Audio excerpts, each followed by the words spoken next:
Ayun, okay. So good morning po sa inyo mga kapatids.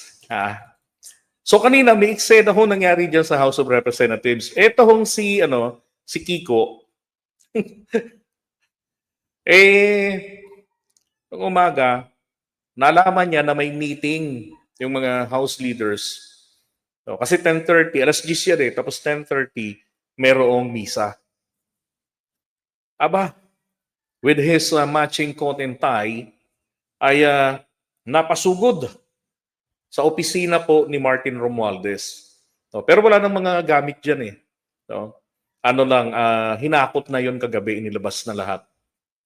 So, eto siya. Ang masakla po mga kapatids, hindi po pinapasok ang siraulong kongresista ng mga gwardiya. Hindi rin umubra yung pakarakarati niya. Hindi siya umubra dyan. Ang ending niya, ayan. Kasi meron siyang nakausap na gwardiya.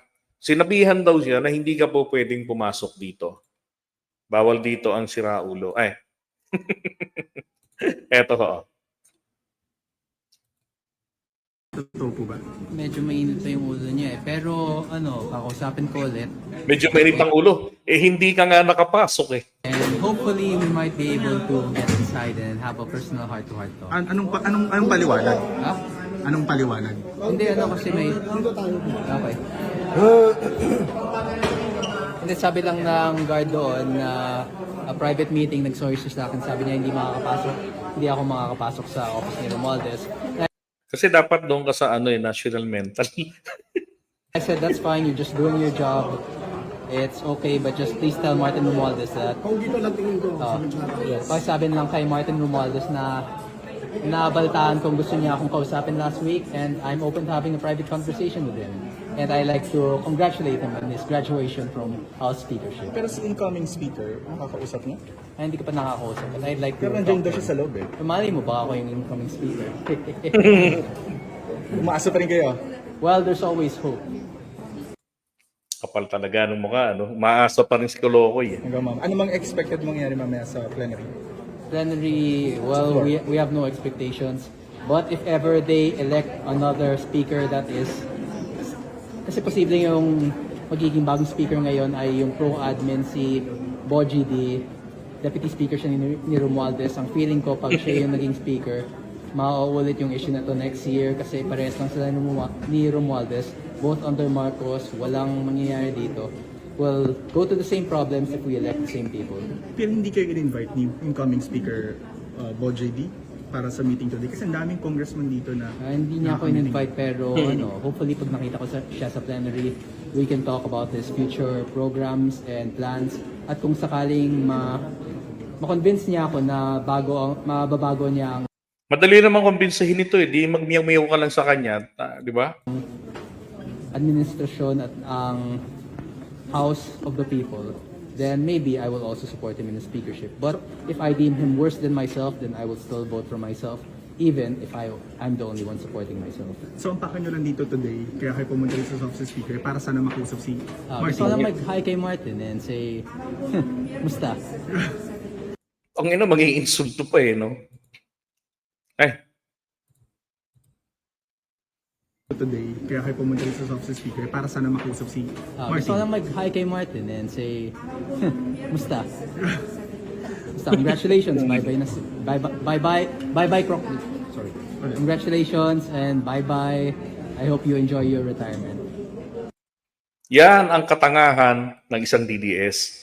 They thought na yung pagbaba ni Speaker sa pagiging House Speaker sa liderato, wala na, he's also out of the House of Representatives. Hindi. Congressman pa rin siya.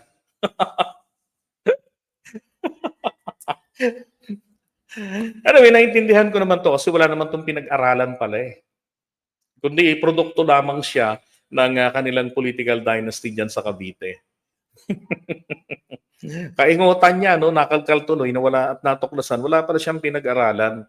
Nagkataon lang siguro marunong bumasa at sumulat kasi requirements yun, must be able to read and write. Nasayaw na lang ba si Meow Meow? Ngayon, sabi rito, Sabi rito nung nag-post si ang pangalan nito. Oops. Ito. Ito siya kaninang umaga. Feeling astig, no? Nakapasok siya dyan, eh. Tapos maya-maya, doon sa may isang pinto.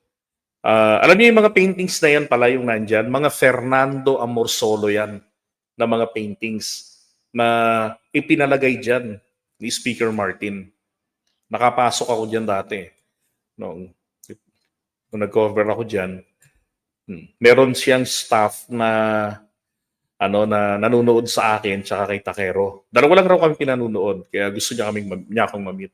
So bago umuwi, after mag-cover sa kaso ng SMNI, sinamahan ako diyan. At diyan ko nakita yung mga kongresista. Ayan siya. Kaya sa post nito ni Nutriban Republic, sabi, delusion lang talaga ang iniisip ni Kiko Barsaga na pwede siyang maging speaker of the House. Paano? Una, wala siyang malinaw na academic credentials. Walang naitalang college degree o professional na titulo sa public records. Ang alam lang sa kanya, counselor dati, tapos naging ex officio board member hanggang sa manalo bilang kongresista sa 2025. Walang namang history na may diploma o advanced training na magbibigay sa kanya, magbibigay bigat sa kanyang ambisyon. Pangalawa, sa legislative track record, mas lalong walang laman. Bagito siya. Wala pang batas na ipinasa o na credit sa kanya bilang principal author. Meron siyang naipasa naman po na panukalang batas, yung November ata yun, gawing holiday. Ganon. Yun lang. November 26 ata yun. I forgot the exact date eh. Pero meron isa. Now, sabi rito, yung mga panukala niya, puro controversial, extreme, gaya ng death penalty, di ba, sa littering or firing squad, sa animal cruelty, oo, nag-viral, pero wala pang naisa sa batas o kahit formal na papel sa Kongreso na maituturing na accomplishment. Pangatlo, wala siyang karanasan sa budget deliberations, ni isang record ng participation sa national budget hearings o scrutiny ng GAA ay wala. Aba naman, ano palang ginagawa niyan dyan pag pumapasok? Attendance para sa sahod. Dapat etong ganito no work, no pay. Pagka hindi ka pumasok,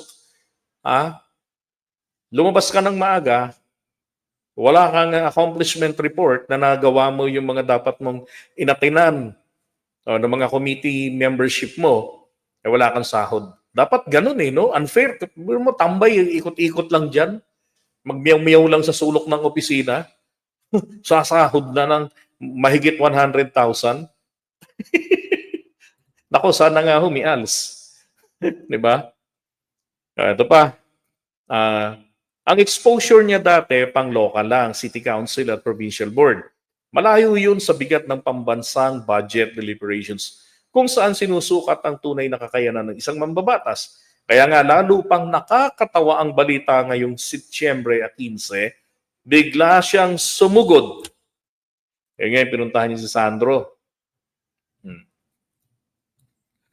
Ano yan? Oops, teka. Bigla siyang, ano ba yun? Ayun, sumugod sa opisina ni Majority Leader Sandro Marcos para ideklara na siya raw ay running for speaker. Ayon sa mga ulat, isinara pa raw niya ang pinto. Pinaupo ang lahat. Yung mga dinatnan niyang mga kongresista sa opisina ni Sandro, sinabihan niya na sinara niya yung pinto at sabi niya, everybody sit down. Lalatag ko sa inyo yung mga plano ko para dito sa Kamara at suportahan niyo ako. I'm running for speaker. Sa opisina ng pamangkin, magagaganong ka. Kung wala ka ba naman talagang saltik sa ulo, di ba? Tapos tinatanong siya, hey, what are you doing here? Ganon. Dapat niya, kung congressman niya, tinulak ko sa palabas yan. Ayon sa mga ulat, eto, sinara para, blah, blah, blah, sabi niya, ang eksenang ito ayon kay Rep. Ronnie Puno ay ikinagulat ng lahat dahil parang wala sa lugar at hindi gawain ng isang matinong kongresista. Totoo naman. Di ba? May sagot nga siya dyan eh. But ano ba ang gawain ng ordinaryong kongresista? Magnakaw. Dagdag pa rito, siya rin naman ordinaryong kongresista, di ba? Saan galing yung mga limpak-limpak na salaping hawak-hawak niya? Ano ba negosyo nila ng kanya? Meron bang negosyo? Ilatag niya nga salin nila. Di ba? Para magkaalaman, malaman ng taong bayan saan yung possible sources of income ninyo para limpak-limpak yung perang hawak niya nun. Sabi pa, dagdag pa rito, binansagan pa siyang Congress Meow sa plenaryo matapos maglibot at magkampanya para sa pagiging speaker. Sa halip na magpakita ng bigat sa lehislatura, naging katawa-tawa ang asal niya sa loob mismo ng Kamara. At ngayon, mas malala pa. Nahaharap siya sa ethics complaint na inihain ng NUP, yung dati niyang partido, kung saan siya dating miyembro, 4 ang isinampang grounds laban sa kanya. Ito na nga po, yung code of conduct nila, yan, sa 4 yan. Unethical conduct sa posibleng lumabag sa revised penal code, Article 142, inciting to sedition, and then conduct prejudicial to the best interest of the service. Etong mga to, ang parusa po diyan ay termination po yan from the roster. Ngayon, baka naman talagang gusto niyang matanggal, ano ho? No, Arin Villarreal. Baka palagay ko gusto niya talagang matanggal diyan sa House. No. Kaya lang, kasi nga hindi niya kaya yung trabaho. So para hindi naman nakakahiya, magpasipa na lang ganun. Tapos saka sasabihin, magaling ako eh. Hindi nila ako kaya ako tinanggal. Di ba? Ang reklamo ay nakabatay sa mga social media posts at Asa Libarsaga sa umano'y sumisira sa institusyon. Puno ng kanaswaan yung cosplayer na babae, andun, nakasalampak siya doon. Pinost niya pa sa FB niya. At abusadong pananalita at pagpapakita ng kawalan ng respeto sa mga kapwa mambabatas. Ang pagiging speaker ng House ay hindi basta ambisyon. Kailangan ito ang dekadang karanasan, respeto ng peers, legislative accomplishments at bigat sa budget process. Si Kiko, kakapasok pa lang sa unang termino sa Kongreso, wala pang batas, wala pang budget track record, at ngayon may kinakaharapang ethics case. Walang masama sa bago, pero sana naman ay may resume na hindi lang galing sa dynasty o pagiging Nepo baby. Ang ambisyon niya ay hindi lang premature. Ito ay isang malinaw na ilusyon ng isang bagitong politiko na umaasa sa apelido ng pamilya at maingay na drama sa social media. Sa madaling salita, wala siyang batas, wala siyang budget experience at may ethics complaint pa, kaya yung pangarap maging speaker, puro pantasya lang. Ay totoo naman. Imagine, wala man lang nag-nominate sa kanya, no? Nakakahiya, no? Pero mo, nag-ikot-ikot doon ng parang baliw. Tapos wala man lang nag-nominate. Akala ko nga kanina, ino-nominate pa niya sarili niya eh. Tataas siya ng kamay, no? Mr. Chair, I nominate myself to be the next speaker of this chamber. Kala ko gaganon pa. Buti hindi ho tinablan. Buti ho tinablan ng gamot, hindi gumanong kanina. Ay, nako, Barsaga. Napaka-okay, napaka-bait. Cool yung tatay, matalino, magaling. Na abogadong CPA lawyer ang tatay niya kung daw nagkakamali eh. May participation sa impeachment kay Corona. Tapos yung anak may salpik. Nagsabi na nga ang nanay niya kina Ronnie Puno dyan na nariyan yung anak ko, wag niyo masyadong bigyan ng assignments. Baka mangopya, wag niyo masyadong bigyan ng assignments dahil medyo mahirap kontrolin yan. 'Di ba?